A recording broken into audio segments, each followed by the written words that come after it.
Hello friends and welcome to my channel. Today I'm kicking off a series of short videos focusing on complexion products, including foundations and concealers that may be appropriate for people with mature and sensitive skin. And since summer is approaching, I thought that I would start with products that contain SPF, including the Bare Minerals Complexion Rescue Tinted Hydrating Gel Cream, which is supposed to be the #1 tinted moisturizer in the US. So thank you very much for tuning in, and let's get started. So first, a little bit of information about me. I'm 58 years old and I have dry and sensitive skin. Over the past 2 years, I've tried out almost 1,000 makeup and skincare products. And my goal is hopefully to find products that can help me to look a little bit fresher and maybe even a little bit younger. Now, one thing that I found out is that especially with foundations, that products that worked for me a few years ago don't necessarily work for me now, and that certainly the products that work for many other people can be inappropriate for me. So some products make my wrinkles look a lot worse, for instance, and other products can really irritate my skin or dry out my skin, whereas other products do actually make me look a little bit younger and better, I think. So it's my goal with these videos to go through my observations and to try out the products on camera with the hope that people that have skin like mine might find the information to be helpful to them. So here is a list of the foundations and concealers that I'm planning to try out over the next couple of months in these videos. None of these products include perfumes and none of them include chemical sunscreens because those products always do make my skin irritated. Other than that, I'm open to trying a variety of different products. So if you have products that you are interested in hearing about, let me know and I'll see if I can include them in the video series as well. Now, one thing that I should add here is that even when it comes to mineral sunscreens, they tend to irritate my face to some extent. And therefore, it's my goal to not have my face irritated at all. So what I usually do when I'm going outside in the sun for even a couple of minutes is to wear a hat like this and sunglasses like this to keep the sun off my face. Now, if I'm going to be in the sun for an extended period of time, or if I were going to be going boating or maybe skiing if I skied, then I would certainly be sure to put a foundation with sunscreen on during that time, or maybe just some regular sunscreen. But right now what I've been doing mostly is wearing sunscreen only on occasions when I really am going to be under a lot of exposure, and then usually to wear a primer underneath it. So for instance, the Jane Iredale primer that I've recently been using has worked really well for me in terms of helping my skin to tolerate some of the mineral sunscreens. So let's talk a little bit about this Bare Minerals product. Unlike most other tinted moisturizers with sunscreen in them, this one contains only titanium dioxide. It doesn't contain any zinc oxide, and I think that this could be one reason why it's been relatively unproblematic in terms of my skin. I can usually wear this product without experiencing much irritation, even if I don't put down a primer underneath it. It also contains squalene and sodium hyaluronate, which are products that my skin usually really likes. It feels hydrating on my skin. Bare Minerals was for a while owned by Shiseido. It started out as an independent company, then Shiseido purchased it. And then in, I think, 2021, it was sold to a private company. And so I am hoping that perhaps the line will help start to clean up its ingredients a little bit, because a lot of the products from Bare Minerals did have a lot of problematic ingredients in them, but not this one. This one's always been pretty good and fairly clean in terms of the types of ingredients that are irritating to me. I see on the website that there's now a matte version of the Complexion Rescue sunscreen foundation available. The matte version seems to be for skin that's more oily, so I won't be trying out that one on this channel, I don't think, but if you do have oilier or combination skin, then that might be something to look into.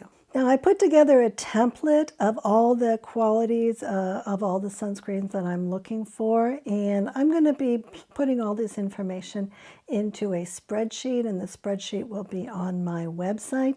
So if you're interested in looking at the spreadsheet at any point to compare one foundation to another, then you can certainly take a look at that if you like. So a little bit of information about this foundation. It is $37 for a little more than an ounce. It comes in 20 shades, and I have the shade Vanilla, which is 02, and I think it's a fair shade that's a little bit on the warmer side. It doesn't have any essential oils or any kind of processed fragrance or any kind of certainly synthetic fragrance in it, so I'm happy about that. It doesn't contain silicone. The coverage is a light coverage, they say, with a slightly luminous finish. It's made in the US and the SPF is 30. In terms of it being irritating, I think that it's a little less irritating than many products with sunscreens because it doesn't have the zinc oxide in it, and also it has the hydrating ingredients in it, so I think that that's a good thing. I still wouldn't want to wear a product like this every day. I think that every day that I wear something like this, my skin quality goes down a bit until pretty soon it turns into a total mess. But on occasion, it seems to be okay. I wore it all day yesterday, and my skin seems to be in reasonably good shape today. I think that especially the hydrating ingredients are good. It feels pretty good. I don't detect a problematic smell of any kind with this, so I'm pretty happy about that. In terms of how I look with it on, you can see what you think. I'm wearing this now with a few other, with a little bit of other makeup on over it. I don't think that this makes me look quite as problematic in terms of my wrinkles looking worse or in terms of looking older compared to some foundations, but I wouldn't say that it's really doing me a lot of favors and making me look younger either. So I think it's kind of adequate in terms of how it looks. I wouldn't be embarrassed to go out in public with this, but I wouldn't, I don't think it's really helping my appearance at all. I think the ingredient list is quite good, so I don't have a problem with any of the things on the ingredient list. I think that if we look at it up close, I think that it looks pretty natural. I didn't have to put any powder on top of this. I just put a little bit of bronzer and blush on it. So I think that the look of it is not real shiny. It's not real glowy. I don't see a lot of patchiness around my nose, but I think that it is emphasizing the textural issues on my face a little bit, especially the wrinkles, maybe not so much the pores. I've found that if I put this on at the beginning of the day and I look at it 8 hours later, I think it looks fine. I don't see that it disintegrates a whole lot, which is interesting because it doesn't have any silicone in it. And I think that it also holds up pretty well if I'm outside exercising or outside in the heat. It doesn't tend to melt off my face, and it doesn't keep me from sweating. So all of these things are really important for foundations that I'm wearing in the summer. I found that it washes off my face pretty easily. I was able to just use a regular cleanser, a cream cleanser last night, and I didn't have any problems with that at all. There are a lot of foundations, especially ones with silicone, that tend to stick to the face much more tenaciously, but this one seems to be pretty good on that aspect. In terms of the cleanliness standards, it meets the EU standards and it meets the Clean at Sephora standards. In terms of Credo, Credo does not like would not like the polysorbate 60 in it, so that would make it not eligible to be sold at Credo.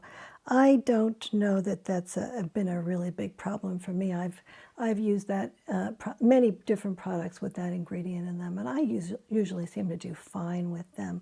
But that's something to think about if you think that you're sensitive to that or if you're concerned about it in general. My friend Ellen, who I have tried as many foundations as I can to get a second opinion, she's about my age. We went to high school together.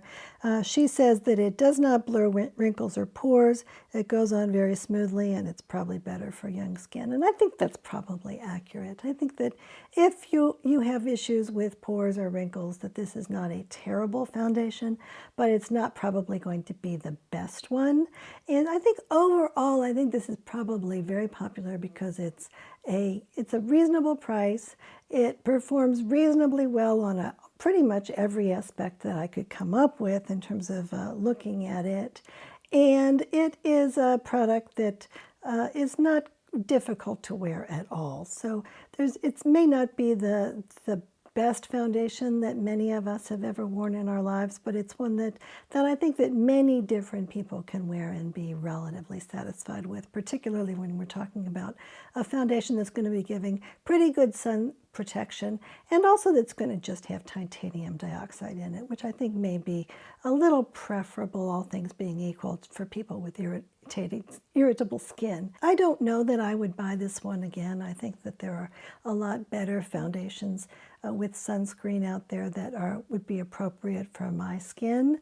But I think that in general, it's not a product that I have a problem wearing, and I will probably use up a considerable amount of this product before the end of the summer. But in the next videos, we'll be reviewing some additional products with sunscreen and see if there's any that we like better.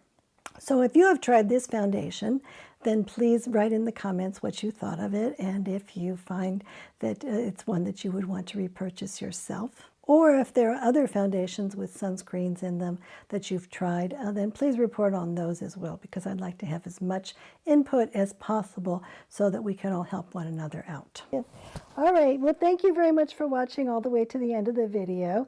And if you've enjoyed this content, then please subscribe so that you can watch more videos on foundations. And Coco and I love you very much. Bye-bye. Bye-bye. Look at the video. There we go. Bye-bye.